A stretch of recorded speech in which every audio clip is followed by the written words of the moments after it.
Lors du dernier Minecraft Live, Mojang nous a fait part d'un nouveau biome qui n'a pas réellement de fonctionnalité et qui sert seulement à introduire un nouveau bloc décoratif et un nouveau type de slime qui est certes intéressant pour faire des mini-jeux, mais que très peu de joueurs vont vraiment utiliser. Un peu comme le sniffer. Et j'ai donc décidé de créer une mage qui se tourne sur une ambiance déjà existante dans le jeu, qui est peu exploitée. Les champignons. Vous allez donc voir dans cette vidéo le nouveau biome que j'ai créé, ainsi que toutes les features que j'ai dessinées, programmées et implantées dans le jeu.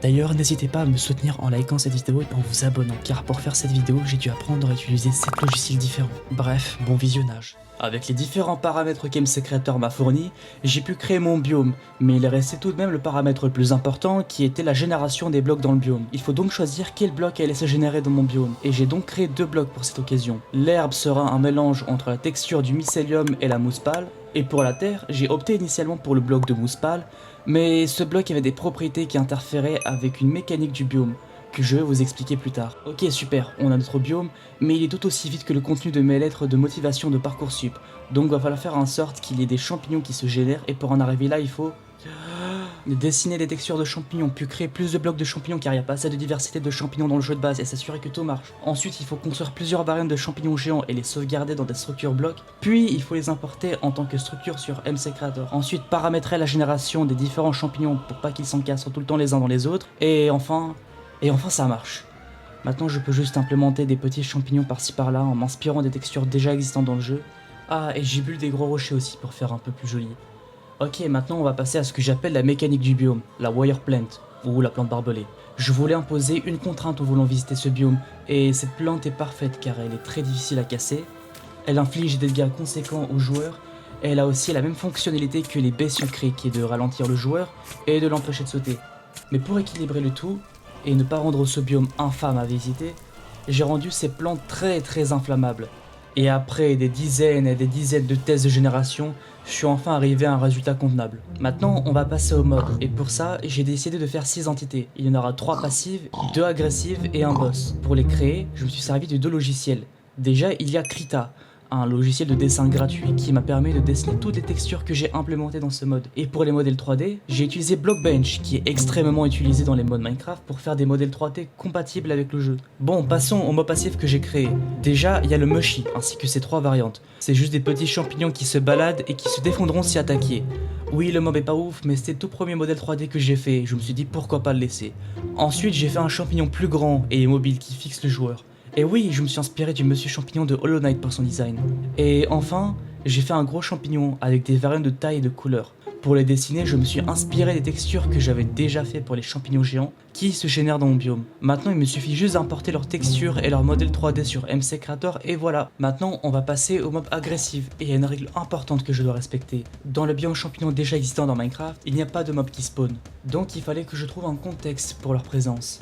Et je me suis dit pourquoi pas faire d'anciens explorateurs morts et possédés par des champignons. Ok parfait, mais juste avant de les faire, je voulais rajouter une mécanique spéciale pour ces mobs, plus précisément un nouvel effet de désorientation. Pour le créer, il faut que je dessine un effet de potion, puis que je crée une procédure pour mon effet. Je voulais faire en sorte que les entités touchées par cet effet se déplacent de manière aléatoire et incontrôlable, et ça marche bien. Mais en réalité, l'effet ne force pas l'entité à marcher, mais elle est poussée de manière aléatoire, et elle est aussi poussée vers le bas pour rendre l'effet plus nuisible. Bref, la première entité que j'ai fait est juste une tête de squelette avec plein de champignons qui tournent. Cette dernière fonce sur le joueur et meurt en le frappant. Quand le joueur est touché, il a obligatoirement l'effet de désorientation, mais il peut aussi avoir d'autres effets, tels que la nausée ou blindness. La deuxième entité sera un squelette corrompu qui porte une étrange clé et qui envoie des boules fongiques, qui donnent l'effet de désorientation. Elles sont d'ailleurs craftables avec une boule de slime et différents champignons dans la table de craft. Le mob peut aussi nous mettre blindness. Et enfin, nous allons faire le boss que les joueurs pourront trouver dans le biome, le seigneur champignon. Oui, j'avais pas d'inspi. Bref, pour le créer, j'ai encore repris le modèle d'un squelette et j'ai rajouté des textures de champignons que j'ai créées et je suis assez content du résultat. Ensuite, à chaque fois qu'il touche un joueur, ce dernier aura l'effet de désorientation et il y aura une chance qu'une tête tournoyante spawn. Pour le moment, c'était assez simple, mais la suite de sa conception était très compliquée. J'ai initialement prévu de lui donner 4 animations.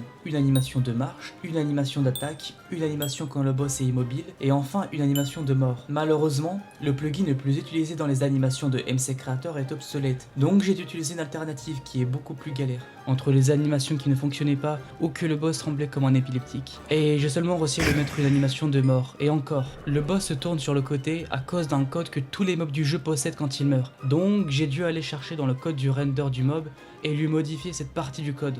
Avant de passer sur son loot, on va voir comment et où le faire spawn. Donc dans le biome, il peut y avoir un campement dans un champignon mort qui se génère avec des restes de ce qui semble être une ancienne expédition. Et à son centre, il y a une tombe avec un étrange blanc. Mais comment l'activer? Eh bien, vous vous souvenez du squelette qui envoie des projectiles? Eh bien, il peut drop la clé autour de son cou, la Mush Key. Et cette dernière peut être utilisée dans ce bloc pour faire spawn le boss. Je me suis d'ailleurs inspiré des Trail Chamber pour cette mécanique. Ah, et cette structure a été la raison pour laquelle j'ai retiré la mousse pâle.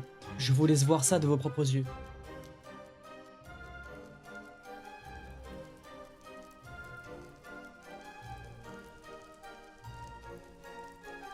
Mais juste avant de vous montrer son drop, je vais vous faire une petite démonstration du combat contre ce boss.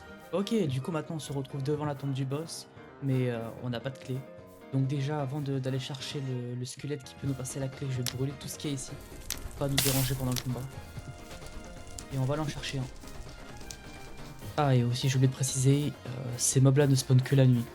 Donc il va falloir un peu chercher dans le noir comme ça. Ah, il y en a un ici. J'ai vraiment raté ça. Ah, fait chier, ça met quand même l'effet.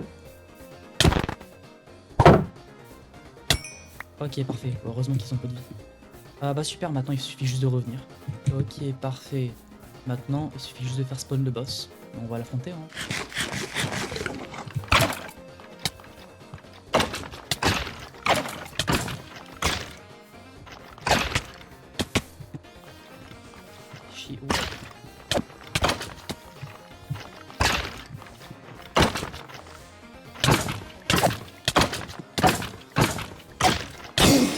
Let's go.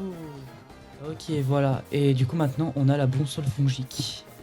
Initialement, il était censé drop son arme, mais j'ai eu beaucoup de soucis de texture et autres. Du coup, j'ai opté pour autre chose. Ok, du coup, je me suis un petit peu éloigné de l'arène pour retrouver un de ces champignons, parce qu'on en a besoin pour utiliser la boussole fongique. Donc si on en prend un et qu'on utilise une table de forge, on peut du coup fusionner les trois. Donc, la boussole fongique, un pantalon en diamant et un champignon rouge pour obtenir les jambières fongiques. Ok, maintenant on va voir qu'est-ce que ces jambières font. Donc regardez, si je me mets en F5 et que je les équipe, je deviens beaucoup plus grand. Mais c'est pas tout. Ces jambières nous donnent plein de petits buffs différents que j'expliquerai plus tard, mais l'atout le plus important, c'est de pouvoir traverser les wire planes sans prendre aucun dégât. Mais d'ailleurs, ces jambières fongiques ne fonctionnent pas que sur les wire planes. Elles peuvent aussi marcher sur tout type de feuilles dans le jeu. En plus de ça, ces bots vous confèrent différents avantages tels que déjà une plus grande taille, une meilleure résistance, une meilleure vitesse, ainsi qu'une résistance plus importante aux dégâts de chute, des sauts plus importants et aussi une meilleure reach. Et voilà, je vous ai présenté la totalité du biome et des features que j'ai créés. J'espère que vous avez apprécié cette vidéo, donc n'hésitez pas à me soutenir en likant cette vidéo et en vous abonnant. Ça me ferait énormément plaisir car cette vidéo m'a pris un temps monstrueux à faire. Bref, ciao.